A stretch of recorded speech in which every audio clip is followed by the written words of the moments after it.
তোমার তো বউ আছে, আর এইভাবে প্রতিদিন ডাকলে আমার স্বামীও তো জানতে পারবে। সব জেনে গেছি, তোমার কুকিরটি আজ আমি হাতে নাতে ধরে ফেলেছি স্মৃতি। আর কোনোদিন আমাকে ডাকবে না। চলো স্বামী। ভুলেও আর আমার সংসারে কোনোদিন যাওয়ার কথা ভাববে না। হলো তো, আমার সংসারটাও গেল তো, এবার আমি থাকবো কোথায়? আমার কাছেই থাকবে। তোমার বউ যার আগে আমাকে দেখলেই তো তুলকালাম করে ফেলবে। কই গেলে স্বামী? কি করে? তোমার বউ আসছে। আরে খাটের উপর উঠছে করে, আরে নিচে না, এখানে মূর্তির মতো দাঁড়িয়ে যাও আর আমি উল্টা শোন। কি করে?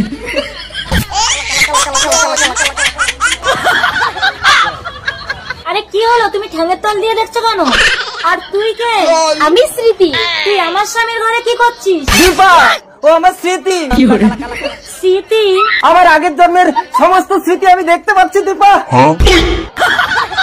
ঠ্যাঙের তোলা দিয়ে তোমার আগের জন্মের সবকিছু দেখতে পাচ্ছ নাকি? কই দেখি। আমার মতো ঠ্যাঙের তলে মাথা ঢুকিয়ে দেখো, আমার আগের জন্মের সবকিছু তুমি দেখতে পাবে। দেখতে পাচ্ছ? এই দেখো। এসো এসো কাছে এসো, তুমি ছাড়া থাকায় জীবন।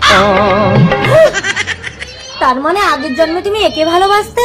হ্যাঁ, তাই তো এই জন্মে ও আমার স্মৃতি হয়ে আমার কাছে ফিরে এসেছে। এ তাহলে মানুষ না, এটা একটা স্মৃতি। হ্যাঁ, এই দেখতে পাচ্ছ না, হাত লড়লড় করছে, ঘাড় নুড় করছে, ও কিচ্ছু করতে পারে না। ও শুধু স্মৃতি হয়ে সবসময় আমার পাশে থাকবে। আর শোবার সময়? শোবার সময় চুপচাপ আমার পাশে শুয়ে থাকবে, কিচ্ছু করবে না। না না, হবে না, ও আলাদার সাথে বলবে। আরে পাগলি, কারো কাছ দিয়ে স্মৃতিকে কখনো আলাদা করা যায়?